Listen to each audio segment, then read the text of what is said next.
masaatiin galma ga'e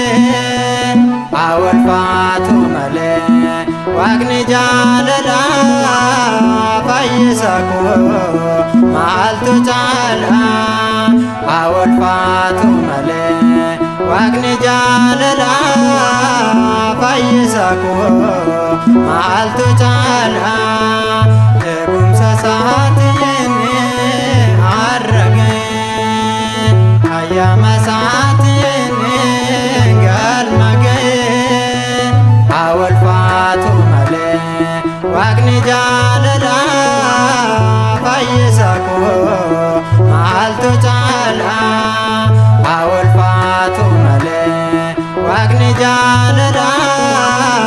fayyisa koo maaltu caala.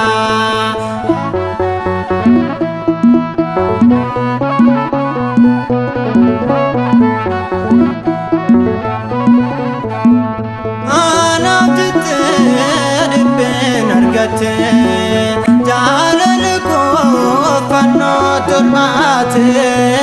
galatanneessa waaqa koo kanaafi haroo fileelledhaan laphee koon banaafi galatanneessa waaqa koo kanaafi haroo fileelledhaan laphee koon banaafi eegumsa isaatiin arragee ayyaama isaatiin galma ga'e awwalfaatu malee waaqni jaalala fayyisa koo maaltu caala awwalfaatu malee waaqni jaalala fayyisa koo maaltu caala.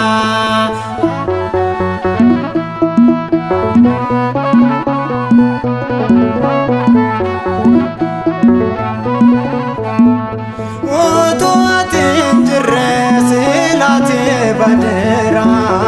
waaqa ulfaadhu seenarra gaa'eera gochaatina foolte gaara koona raasa gatii oolmaa keetee aan maleen hambaasa gochaatina foolte gaara koona raasa gatii oolmaa keetee aan maleen hambaasa. eegumsa isaatiin arragee ayyaama isaatiin galma ga'e awwalfaatu malee waaqni jaalala fayyisa koo maaltu caala awwalfaatu malee waaqni jaalala fayyisa koo maaltu caala.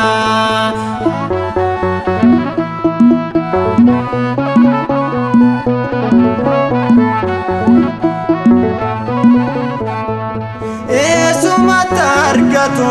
arja akka keetii filannoon kee gooftaa iddoo gadaanaati gadda koo hundaatti seenna gammachiise sin galateeffadha waan hundumaa dhiise gadda koo hundaatti seenna gammachiise sin galateeffadha waan hundumaa dhiise eegumsa isaatiin arragee ayyaama isaatiin galma ga'e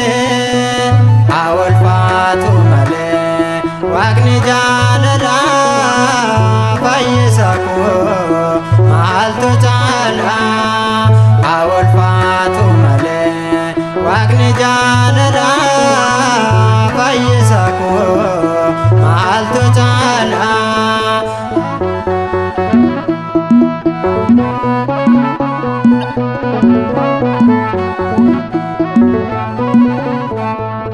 otoo ati hin jirre silaati baadheera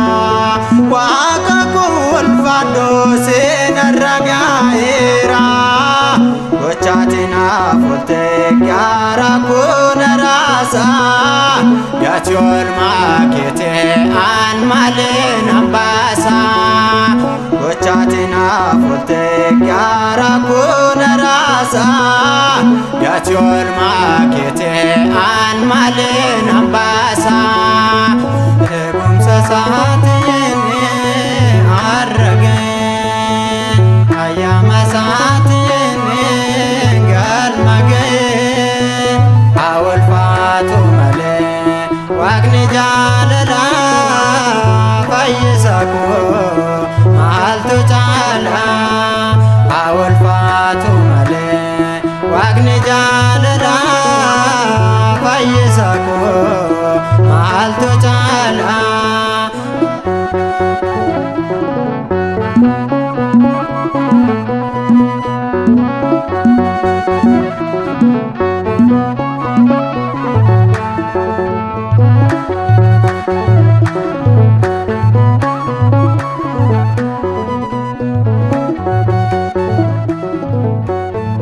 Yaa Waaqayyo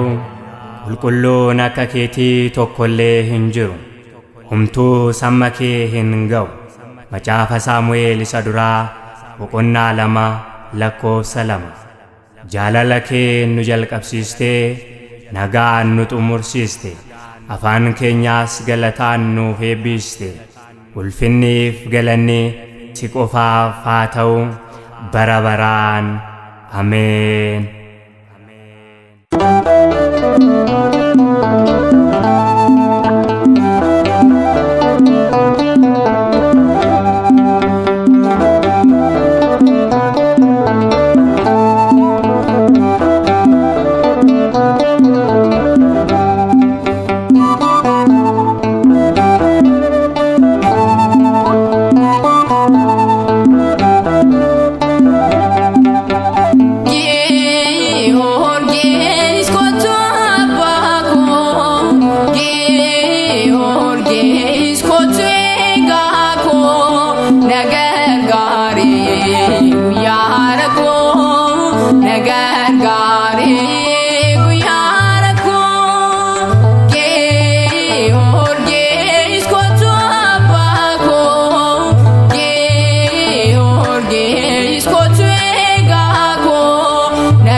guyyaa rakkoo na gargaare guyyaa rakkoo.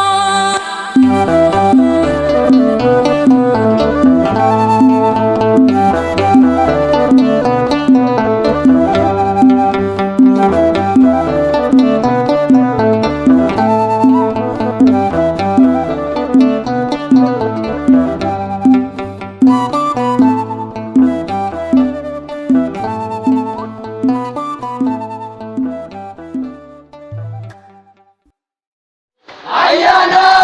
kan gootamte dubara keessa dhagaate maariyaam kan eebbifamte